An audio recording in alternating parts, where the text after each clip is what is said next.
Good morning, everyone, and welcome to today's webinar. My name is Lorette. I'm the Assistant Director at the New Hampshire Center for Nonprofits, and I'm pleased to be with you wherever you are today.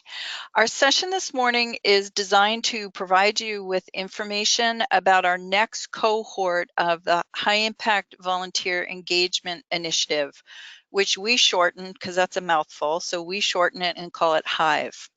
We're happy to be working with both our presenter for today's webinar and Volunteer New Hampshire as we begin our third year offering HIVE. And this is possible because of funding from the Volunteer Generation Fund of the CNCS, so we thank them as well. I want to cover a couple of housekeeping items before I turn it over to our speaker today. Today's webinar will be recorded and we will post it on our website within a few days. Once the recording is available, you'll also get an email from GoToWebinar letting you know that you have access to it. We would love to hear from you during today's presentation. Your phone is muted right now, but we will be able to unmute it if you have a question or if we ask you a question. In order to ask questions, you can use the question function, which is in the box on the upper right of your control panel. Again, we want to hear from you during the presentation, and we will have a particular time during the presentation where we will be asking you for input and where you'll have an opportunity to ask questions. I am very pleased to introduce our speaker this morning. Beth Steinhorn is president of VQ Volunteer Strategies based in Colorado.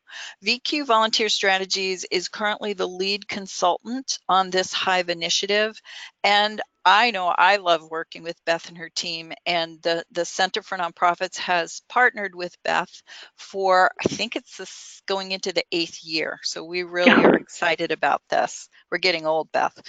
I know. Or I am. VQ Volunteer Strategies partners with organizations across the country to increase their impact through strategic and innovative volunteer engagement.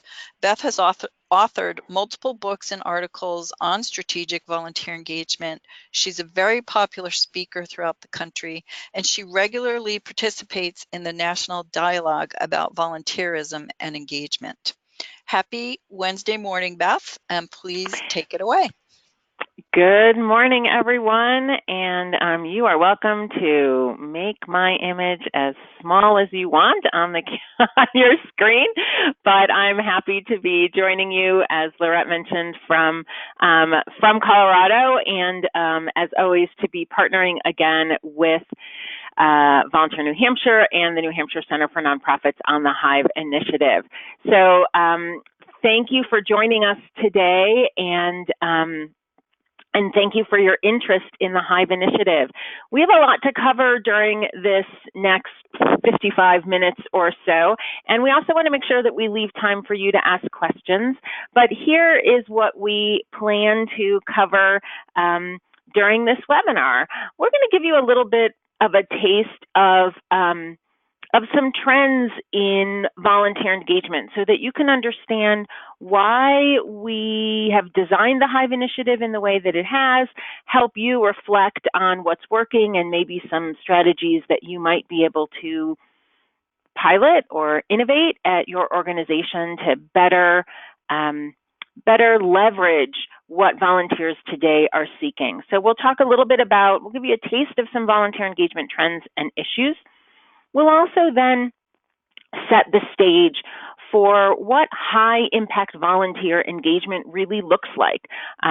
Excuse me, this initiative, this HIVE initiative, is based on a philosophy that high impact volunteer engagement can be a key to building the capacity of your organization in order to better achieve your mission, have greater impact, smarter impact.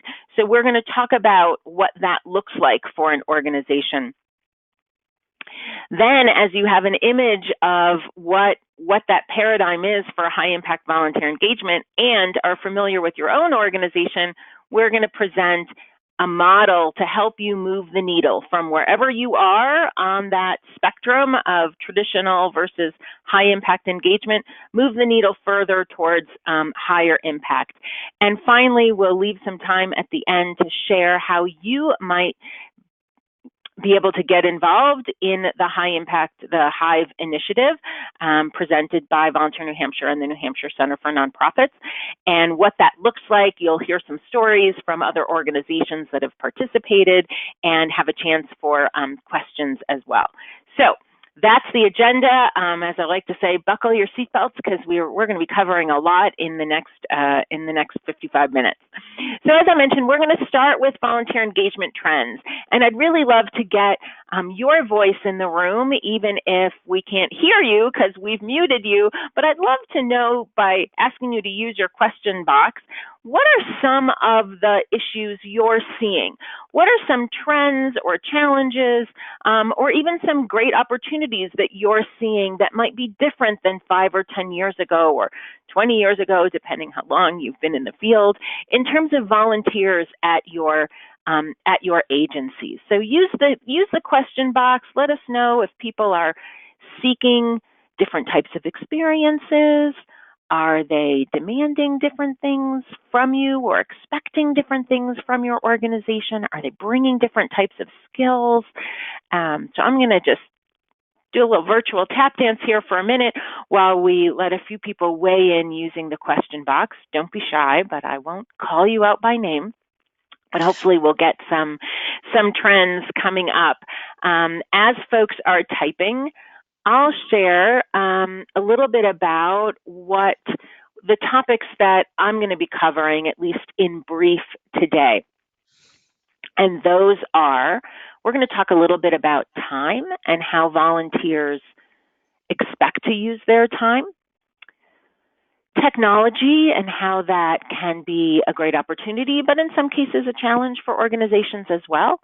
We're going to talk about the economics and how the economy affects and has affected, continues to affect volunteer trends.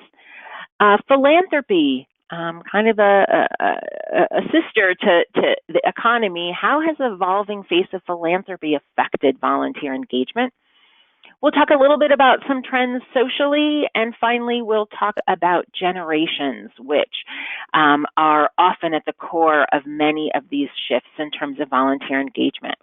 Thank you to those who weighed in with some trends. We have a couple comments here. And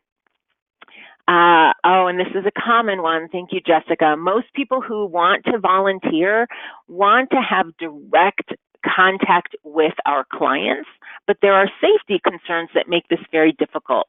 And I appreciate you bringing that up. Volunteers today more and more want to have a direct, clear, measurable impact. They want to know the difference that they're making. And often they see that as really only happening through the opportunity to work directly with clients. So I think that's a common challenge that we hear, but safety, privacy, HIPAA concerns, depending on the type of organization you have, those are big challenges that we need to figure out how to overcome or find other ways where we can articulate how volunteer activities can really have a direct impact, be directly connected to our mission, and how we can articulate that and make that pitch to potential volunteers so that they may choose to work with us even if it's not with direct client contact. And Judith weighed in, fewer organizations for our organization. People have less time available for them to volunteer, and that leads right to our first topic. So thank you for bringing that up. That is very common. I hear that as I travel across the country. We see that in national data. People are busy. And while in the last set of national data, which I'll share in a few slides, the volunteer rate actually has gone up after nearly a decade of stability or even decline. We do know that even though a higher percentage of individuals are volunteering, the amount of time that volunteers are giving continues to decline. The average number of hours goes down because people are very busy. And not only are they giving fewer hours, but we also know that people are less apt to make a year-long commitment or even commit to a regular schedule, which puts a burden, a challenge on many organizations who have for years relied on this dependable, regular core of volunteers who come every Wednesday from 9 to 1 for their regular shift. What does that mean for our organizations? How can we either stick our head in the sand and work despite this trend, or can we leverage the trend and figure out how to be more flexible, how to create more short-term opportunities for volunteers? So that's a big challenge that that might inspire us, hopefully, to shift the way that we engage volunteers and structure our engagement opportunities, because this is a trend that isn't going to go away anytime soon. Technology is another trend.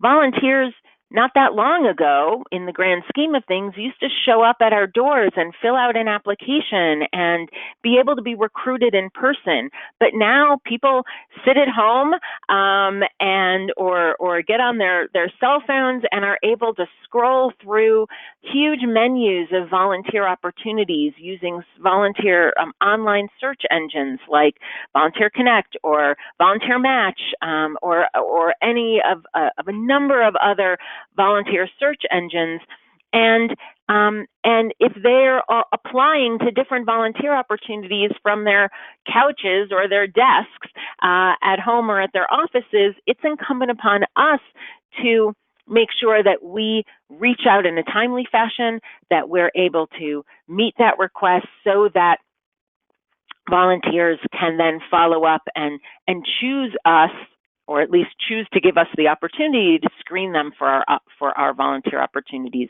How are volunteers learning about volunteer opportunities?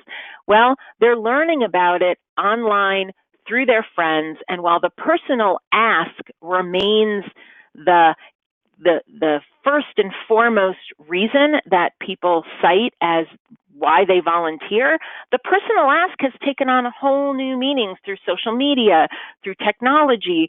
Volunteers can be inviting their friends and networks to volunteer with them at their organizations if we equip them with the invitations and encourage them to do that. So how are you leveraging this trend? By equipping your volunteers, your donors, your program participants, your staff, to share messages through their social media so that they can let their networks know that they would like them to engage with your mission and as a volunteer with your organization. We also see that technology allows us more than ever before to engage volunteers remotely. How can we engage volunteers as more often than not now, even some of our staff members engage remotely through our organizations? Can we engage virtual volunteers or remote volunteers to be members of teams? One of the organizations who worked with the HIVE initiative a few years ago recruited a new volunteer to be a grant writer, and that person actually ended up moving away from the state of New Hampshire, but was able to continue writing grants for this organization that she really believed in and supported, because obviously through remote technology, it's easier than ever to do that. So as we move to blended workforces, how can we engage volunteers, which even if they're not in our geographic area? And that leads a bit to this whole issue of economics. Volunteering and work, more than ever before, are integrally linked. With the recession that now seems almost like ancient history, thankfully, the recession that was unleashed in 2008 and lasted, was prolonged through 2009 and into 2010, et cetera. More than ever before, that really solidified the trend that volunteers view individuals view volunteering as a way to keep their resumes fresh, to gain new skills because their experience and eventually research by the Corporation for National and Community Service, our federal agency dedicated to volunteering, showed in a 2012 study that unemployed individuals who volunteer are like 26% more likely to find work than those who don't volunteer. So volunteering has now become an integral part of our resumes.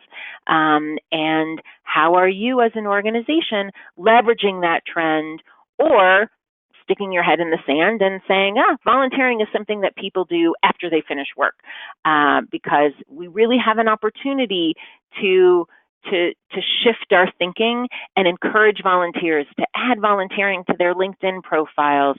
Talk about, I was recently, we work with a couple of national health organizations, and someone linked in to me or requested a connection on LinkedIn to me, and he was someone who did financial planning from a completely different state. And I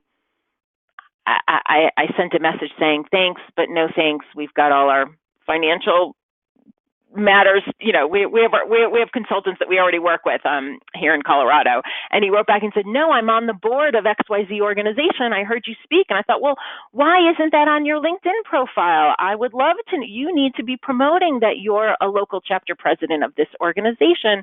And that way you can be building your network and sharing that with the rest of the world. And we ended up having a great conversation about that. But the organization needs to be encouraging their leadership, their volunteers, to share that and promote that through their resumes online and traditional resumes. We also see, in terms of economics, this rise of the gig economy. It's an environment in which temporary positions are common, and organizations contract with independent workers for short-term engagements. Basically, it's Uber and Lyft drivers. It's TaskRabbit, handy people who come to your house on short notice. And this is what we used to call freelance jobs, right? And they're becoming more and more prevalent. They provide an opportunity for people to work on their own terms, flexibly, and on their own schedule, which is, of course, the same thing that individuals are seeking through their volunteer opportunities. So how can we, as nonprofits, leverage that trend and create more flexible and almost on-demand opportunities for volunteering while still achieving our mission? Not creating work, but are there a few opportunities that we can structure that might attract people seeking that sort of experience? And I've already talked a little bit about remote work and the opportunity to engage volunteers virtually. More and more organizations have blended workforces. We worked through a HIVE initiative with Red Cross of New Hampshire and Vermont. We also work with the National American Red Cross, and they talk about having a blended workforce of remote and on-site volunteers and staff, and equip all staff and volunteers with the technological tools, communication resources to do so effectively. How can you do that, if you don't already, on a small scale? We also see evolving philanthropy. Volunteering, and so giving of time and giving of money are integrally linked, as are so many of these other trends that I've been talking about. People give their time where they give their money. So if we don't see volunteering as a path to increasing our resources in terms of skills, but also financial resources, we're missing an opportunity. We also see shifts in corporate philanthropy, especially after fuel really triggered by that recession that I mentioned. Corporations now tie engagement to their philanthropic goals. So what does that mean? It means that some of you may be sitting on this webinar thinking about those calls that you get from a corporation asking to show up on a given Saturday with 38 people all wearing matching t-shirts, ready to do something really meaningful. And sometimes that's a real burden. And I do not think it behooves anybody, the corporation or your organization, to create work just to keep those 38 people busy. However, when Lorette and I were, when I was out in New Hampshire a couple trips ago, and we met with representatives from corporations, corporate social responsibility folks. They all said across the board, we'd love to have a conversation about the skills we have professionally and how we might be able to deploy some of our employees to your organization to help with special projects. If that's what you're interested, have a conversation with us. We'd love to do that. So evolving philanthropy, lots of ways to leverage this trend and the increased interest in tying giving of time and giving of money together. What do we see nationally in terms of volunteer trends? In 2017, 1 in 3 adults volunteered through an organization, and that demonstrates that volunteering remains an important activity for millions of Americans. That represents a huge jump since the previous report. The overall volunteer rate increased by over 6%, nearly 77.4 million Americans volunteered. And yet, as I mentioned, the number of hours, the average number of hours has gone down. This was a huge shift from the previous report from 2015. As I mentioned, the average hours per volunteer went down from 126 to 89 hours per year, but we do see a much significantly higher percentage of volunteers serving. And in New Hampshire, you all have the amazing benefit of actually having consistently outpaced the national average. So while the national average bumped up to over 30% for the first time in a really long time, New Hampshire was even higher at almost 36% of residents volunteering. And here you can see it visually on the screen. That's the US rate with that huge jump from 2015 to 2017. New Hampshire mimicked the national rate, but continues to outpace the nation quite significantly as you have. So that's a great foundation for you all. You don't have to make the case for people to volunteer. You just need to make the case for them to volunteer with your organization. The biggest trend that we hear clients talking about, and that tends to be an issue for many of the organizations that have participated in HIVE, are generational patterns in volunteering. And that's because so many of our organizations were built with a volunteer model that was designed for and by traditionalist volunteers, those who were born before or during World War II, who are motivated to volunteer out of loyalty and duty. They sign up to volunteer because they're joiners of our organizations, and they stay because they believe it is their duty to serve. But around 1946, along came the baby boomer generation, the largest generation to date at that time, and they have been career-oriented and dedicated to social change for their whole lives. While in the 60s, the 1960s, they sought to change the world. Now that they've entered their 60s and begun to enter their 70s, they seek to leave a social legacy. They were the first generation to challenge traditional models of volunteering, saying, we're not going to stay in the same role to earn our 20 or 30 or 40-year volunteer pin. We didn't stay in the same jobs. Why should we stay in the same volunteer roles? They were the first to say, we're not going to retire traditionally and commit to every Tuesday from 9 to 1. We need to care for aging parents. We need to help with our grandchildren. We need to travel, or we need to continue working, at least in some part-time fashion. So it was boomers who first challenged our traditional notion of volunteering.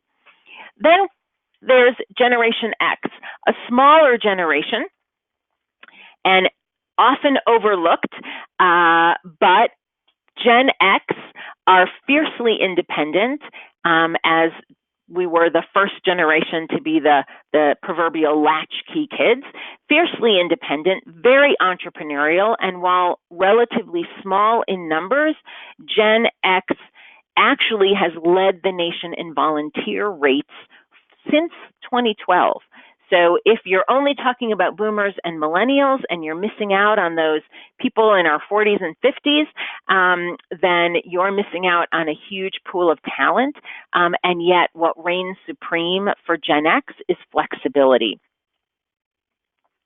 After Gen X, we see millennials, the children of boomers, even larger in numbers, like their parents, very passionate and energetic, and they seek to challenge the status quo.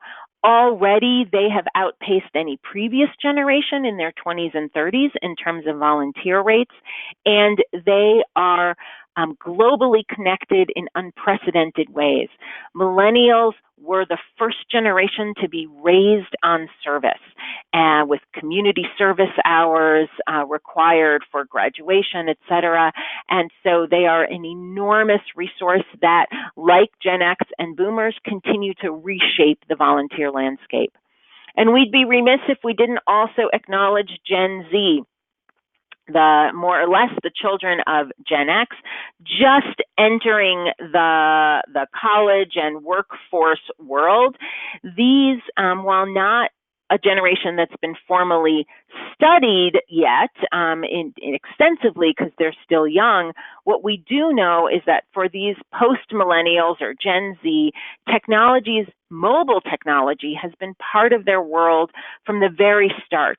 So while millennials were the first digital natives, Gen Z are mobile natives. How are we leveraging mobile technology not only to promote volunteer opportunities to them, but also to perhaps engage them as advocates, as volunteers using that technology?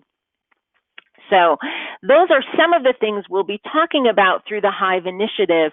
And while it's easy to focus on all the differences, the main thing that I think is important to note is that what unites boomers, Xers, and millennials, and now even Gen Z, is that all of these generations, more than any previous generation, demand flexibility. They seek to work with you as colleagues, to be partners in your mission fulfillment.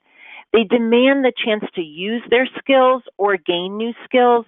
And ultimately, as I mentioned at the start, they're motivated to volunteer, not for the affiliation necessarily, the chance to make friends, but to have a tangible impact on your mission. So what does it look like for organizations that embrace that don't stick their heads in the sand and work despite these trends, but instead really embrace these trends and make the most of them? They really shift their paradigm from what we might view as traditional volunteer management, where there you are as the organization telling everyone where to go and how to get there, and the volunteers dutifully carrying you out to that shared vision. Instead, they're embracing volunteer engagement, where truly everyone is marching together as peers towards that shared vision. These organizations embrace additional language shifts, not just from management to engagement, but shift from thinking about recruitment, which is all about numbers, right? Getting someone into a volunteer role and checking it off the list, to instead viewing that as a more ongoing process of cultivation, borrowed intentionally from fund development. Who have long known that you don't just recruit a donor and check it off the list and call it done, you need to cultivate that relationship ongoingly. And it's the same in volunteer engagement. We need to get beyond placing volunteers like finding that round peg to fit into your proverbial round hole, and instead be willing in some cases to negotiate maybe a job share arrangement. How can you agree on the results that you're trying to achieve together and find the right position for that volunteer? We move from supervising volunteers to supporting them to success. We also move from traditional recognition of, as we like to call it, those old pins, plaques, and parties, to instead acknowledging the impact that a volunteer has. when we do surveys and studies, which we often do with organizations, and ask what motivates volunteers, what type of recognition do you want, most volunteers really seek a personalized thank you, a sincere acknowledgement of their contribution, the chance to be part of a team, much more than an expensive luncheon or even a plaque. There are some exceptions, but that's really the trend. And ultimately, the other shift from management to engagement is in shifting to a more realistic view from traditional retention of success being measured only by having, X number of volunteers staying in the same position for so many years, to instead viewing something a little more broadly as success. How do we sustain this culture of engagement so that people, think about those boomers, continue to have a relationship with our organization even when they fly south for the winter? They'll come back in the summer and work with us again. Or even when they have to take the summer off to take care of grandchildren, they may still share our messages. They may still advocate for our mission and know that there's a place for them when they have time again. These organizations engage volunteers in roles that are not just at the board level and at direct service, but engage them in capacity building roles, in program development or program management, in leading teams, in managing projects, in providing administrative resources or pro bono consulting. It means that volunteers have new roles. They may be coaches of staff, even of other volunteers. They may mentor new volunteers. They may provide their services as pro bono consultants, help develop training or even deliver trainings on areas where they have expertise. And they can be engaged as leaders of teams of volunteers, as leaders of projects or initiatives. So I'd love to pause for a moment as I'm about to share a couple case studies and some examples of how organizations have piloted one initiative to engage volunteers in these types of roles. But I want to pause and just encourage you at this time to feel free to post any questions using the question box, because we're happy to field those if any come up. And stand ready, because we do have a poll coming up as well. So we'll ask you to find that question box so you can answer that after I share a couple examples. So what does it really look like when an organization begins to make this shift along that spectrum from traditional management to high impact engagement? I'll share a couple stories, two different stories right now about that.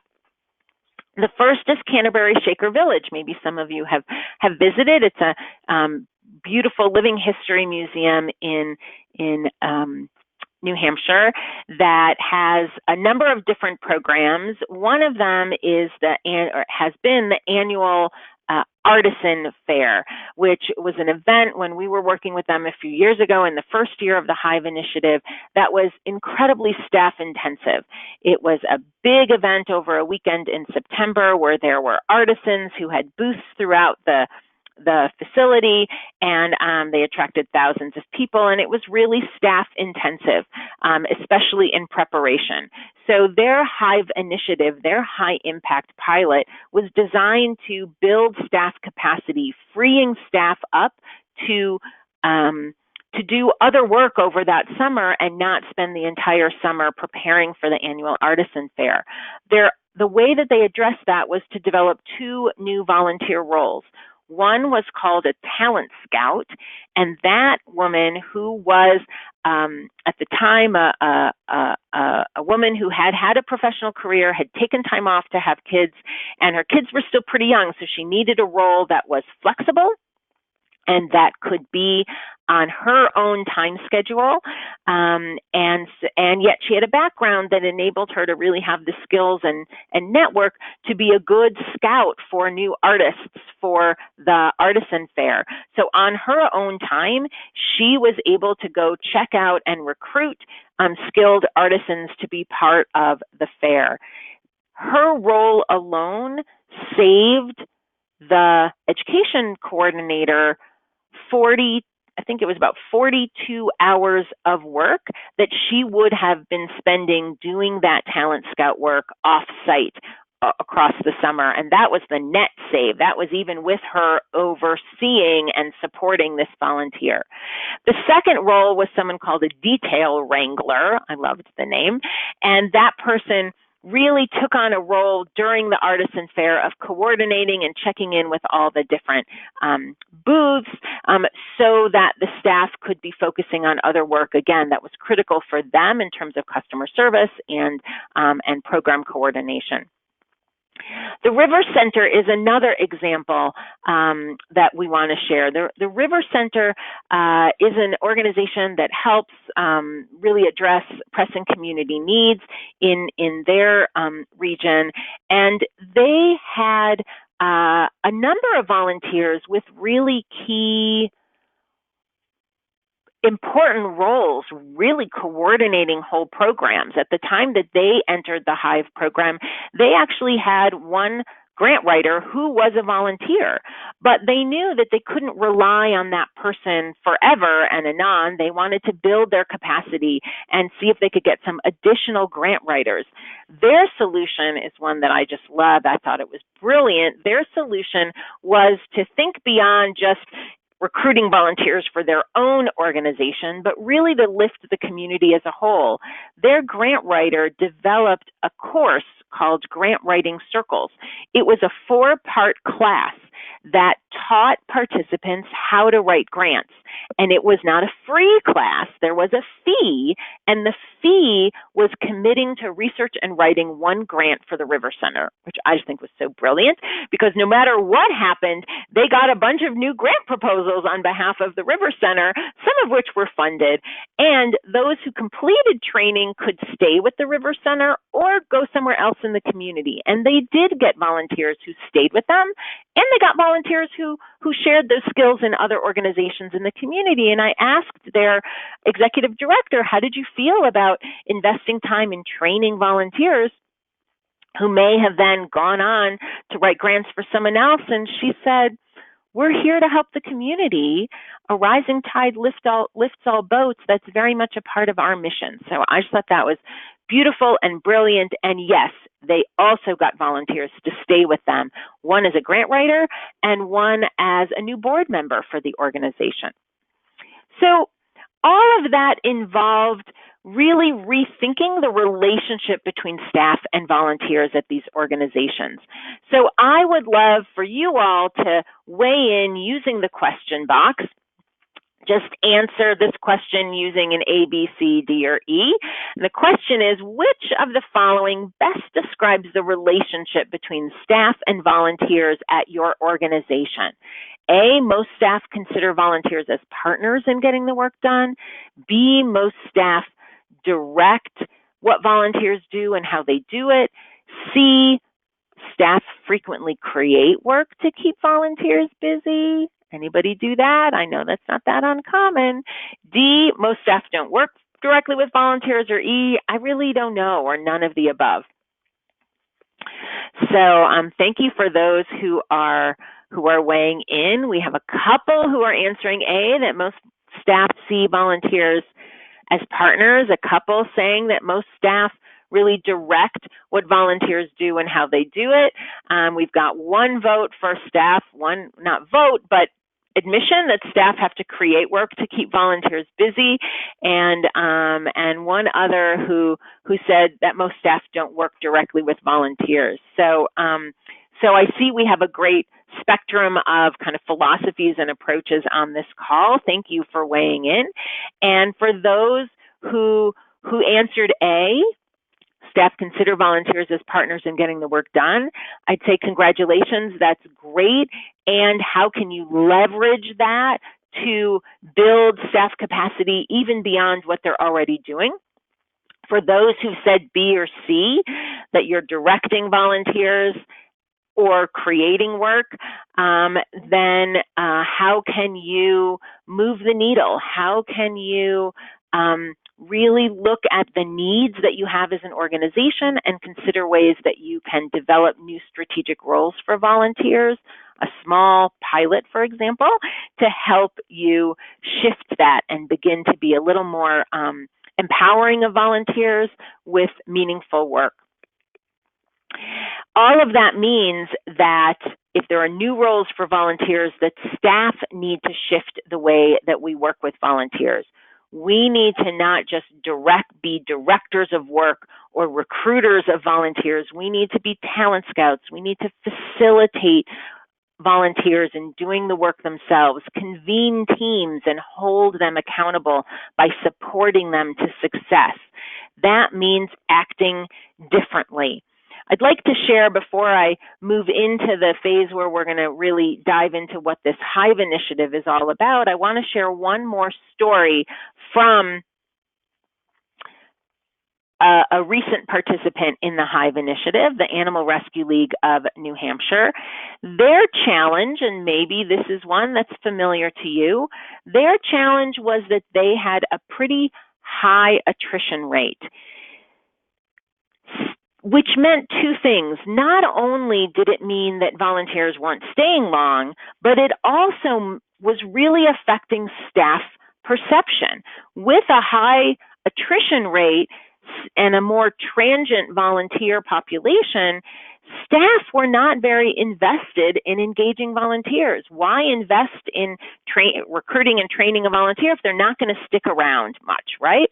So their solution was to really begin to explore why volunteers were leaving. And what they learned was that people came to volunteer with expectations that the organization wasn't going to be able to meet. So they really wanted to give prospective volunteers a more realistic view of volunteering. How did they do this? They engaged three volunteers, two who knew the content and one who knew the process, in order to develop videos and to film these videos, which gave realistic views of volunteering. They were training videos, but they were also used for recruitment. They found someone who had experience in production from a local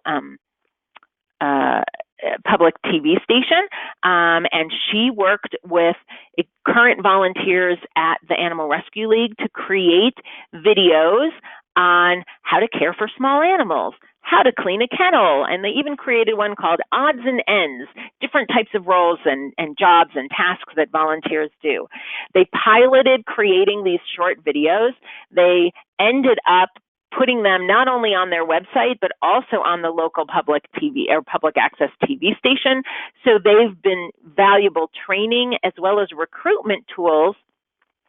And they find that the volunteers who come are more likely to stay now because they had a realistic view that it's not all cuddling cats and petting puppies, that there are some specific tasks that volunteers are expected to do, and it has greatly reduced the attrition rate there. So that means that staff are engaging differently and using different skills for their in working with volunteers, but they're also recognizing at Animal Rescue League and in these other organizations that the benefits of engaging volunteers in high impact roles far outweighs the investment of training and recruiting and training and supporting those volunteers. It means that staff are freed up to accomplish different work and more than they could on their own. It means that they can expand their services, that the community is more aware, and that they even get increased donations as well. What we find with those organizations who have participated in HIVE is that this paradigm shift is is an aha moment for them, and that they are able to leverage one discrete pilot, like the ones I've shared, the Talent Scouts at Canterbury Shaker Village, the grant writer at River Center, or this video production team from Animal Rescue League, and leverage it and build momentum for greater change. It's all about piloting. And so with that, I'd like to shift gears and share this model of piloting and share with you the details of what might be in store for you if you choose to apply to participate in our upcoming cohort of HIVE initiative. As Lorette mentioned at the start, the HIVE initiative is a high-impact volunteer engagement initiative that is delivered through a partnership between Volunteer New Hampshire and the New Hampshire Center for Nonprofits. And we have capacity to take up to 15 nonprofit organizations to participate in this 12-month initiative that is designed to help you develop, implement, and evaluate one key innovation in volunteer engagement.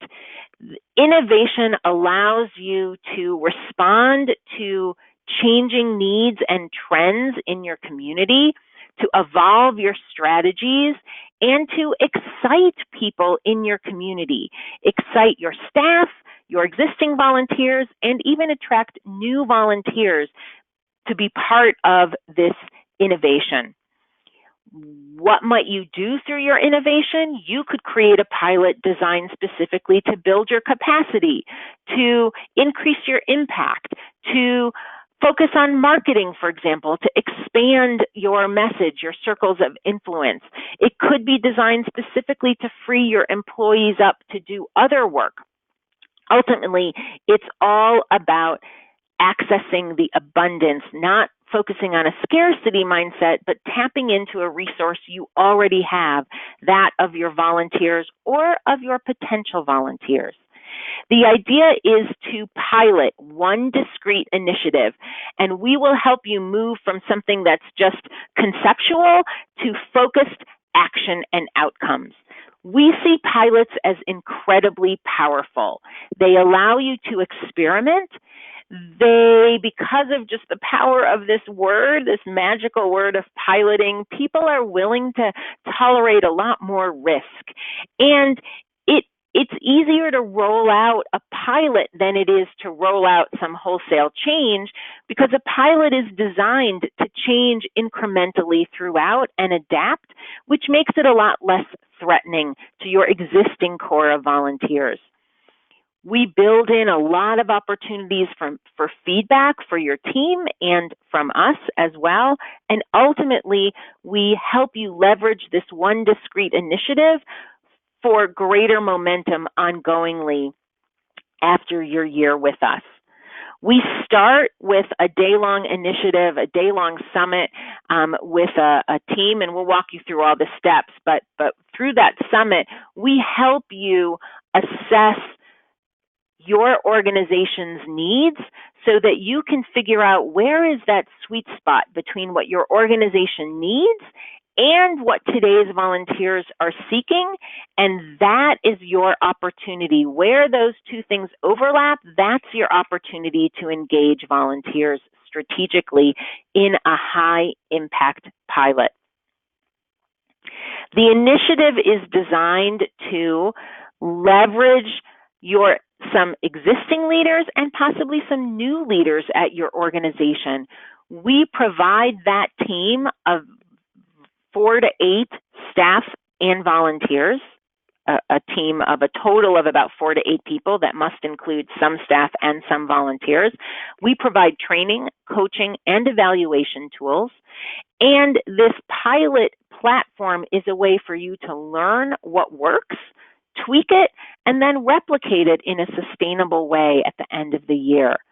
Ultimately, we also, through this process, grow your internal champions for volunteer engagement. So we don't want you to start with the people who are reluctant to engage volunteers. We want you to start with those who are intrigued by the idea, but we can help you put a team together. Who's eligible for the HIVE initiative? any New Hampshire nonprofit organization that has a minimum level of current volunteer engagement at the very least. What do we mean by that? Well, if you have a board, and you should, then you have volunteers. Ideally, there may be some other volunteers working with you, but this isn't just for organizations that have huge, robust volunteer programs. The commitment is to put together a team of at least 4 people with at least 1 volunteer on it, to take an online assessment, to participate in trainings and coaching calls, and we require through the application process leadership support. I've mentioned a number of benefits already, and you'll be able to see them on the screen here. You'll get professional development and coaching. It's advanced leadership development for both staff and volunteers, and you'll learn new techniques and strategies for organizational leadership and for change. There's a great deal of training and coaching that you'll receive. You'll receive first a webinar plus a full day kickoff summit where we will, I'll tell you more about this in a moment, but where we'll kick off the initiative and where your team, along with the others in your cohort, will be designing your pilot initiative. Then you'll have coaching calls throughout the course of the year by trained facilitators who will be working with me to help you move the process along. We'll be having 2 cohort-wide webinars as well through the course of the initiative, and then we'll regroup for a reunion. You'll receive all sorts of tools and templates to help move your work forward.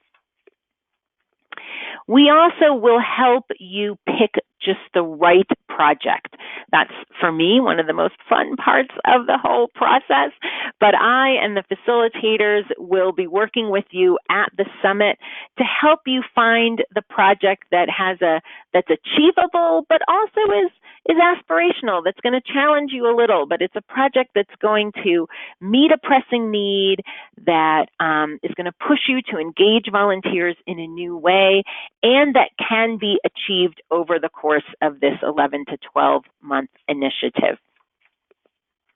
We also provide accountability and results for you. We provide work plans and ask you to complete progress reports so that through the process you will have measurable results, and we will help you evaluate it so you can share the story of your impact. You can see from past cohorts that organizations that participated raised the bar on their best practices in volunteer engagement across the board. The blue bars here are before their pilot project, how they rated themselves in creating volunteer roles, in cultivating volunteers, in recruiting. And at the end of this pilot initiative, they rated their ability to meet these best practices higher across the board. So, how can you participate in this initiative? We do ask you to complete an application, and the center will be sending out application links following this webinar. The deadline to apply is September 30th. So please complete and submit an application by then, and contact us if you have questions about it. We will inform participants of selection by October 17th, and we'll kick off the project in November, which will run through October of 2020. Your pilot team, through this process, will learn new skills. As we've mentioned, we'll pilot new ways to engage volunteers. You can become a leader in your community and become the place of choice for volunteers to share their time, and ultimately it's going to help you fulfill your mission. So before we open it up for questions, I just want to once again share some key dates. The deadline for application is September 30th. You'll be notified by October 17th, and October 31st is our kickoff webinar. The 19th is our in-person Launch Institute, and the reunion we don't want to get too ahead of ourselves. The date will be determined, but it will be in October of 2020. So we've given you a lot of information and hopefully some great inspiration to get involved and consider participating in our upcoming cohort for the HIVE initiative. We'd love to have you be part of it, and we have 5 minutes, 6 minutes even, for questions. If anyone has questions or would like some additional information on how to proceed and be part of this exciting initiative. So I'm going to pause as people hopefully are posting questions. I don't see any yet, but Laurette, if you have anything you want to add while folks are considering if they have any questions, I'd love to see if you have any extra additional points while we wait and see if questions roll in. Laurette, are you available? I am available. You covered quite a bit, Beth, so I don't have any additional points to add, but I will reiterate that we stand ready to answer any questions or even work through with you whether your ideas are appropriate for this particular initiative. We love to hear what you're thinking about, and we do our best to work through any challenges that you might have. One of the questions that we get asked quite a bit is whether or not the full team and the full project needs to be decided before you apply. And the answer to that is no, it does not. If you have some great ideas and you have some folks who have some energy who can devote to your project, that's really all you need, and we can help you with the rest of that, including recruiting for those skilled volunteers. Two great questions have rolled in, Laurette. One is, were you done with that? Sorry, did I cut you off? No, you go, girl. You good? Okay. Do we need to have a specific project in mind as part of the application process? And the answer to that is yes and no. Here's what I mean. We ask you to share your ideas for a pilot project. Is there a need you're seeking to address? Do you need help with recruitment? Are you thinking of a new program that could be volunteer-led? We want you to share those ideas in the application. Having said that, almost across the board, by the end of the Launch Institute, folks have rethought their original idea of pilot projects and have come up with something else or tweaked it. And I don't want to say that that means you're destined to do that. We do have a couple organizations. We have a United Way in this cohort that came in with an idea. It was what they needed. It was perfect. It leveraged the trends of today's volunteers, and that's what they're doing. But it's just as common, if not more common, for the team to come in and during that Launch Institute, learn some new things about trends and engagement, rethink their needs assessment, and refine their ideas. So you're not, by putting it in your application, you are not beholden to that specific one. But we do want you to be thinking about and share your thinking with us through the application process. That's the honest answer. Another question from Molly: how much of a time commitment does HIVE involve, monthly and weekly? So how are we doing on time? Okay, I'll try and answer this briefly, and Laurette, if you have additional things, jump in.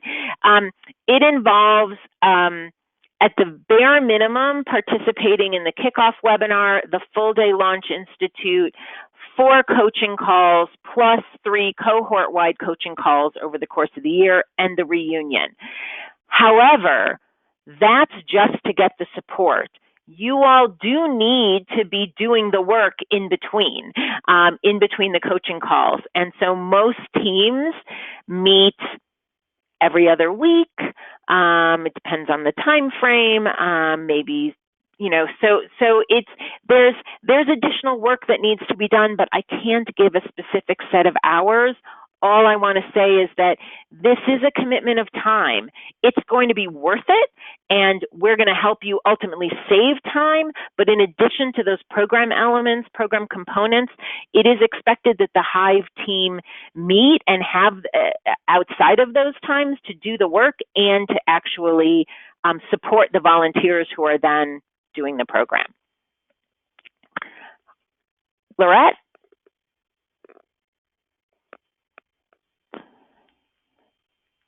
We may have lost Lorette, so I will just wrap up and say that if anyone has any other questions, please let the New Hampshire Center know.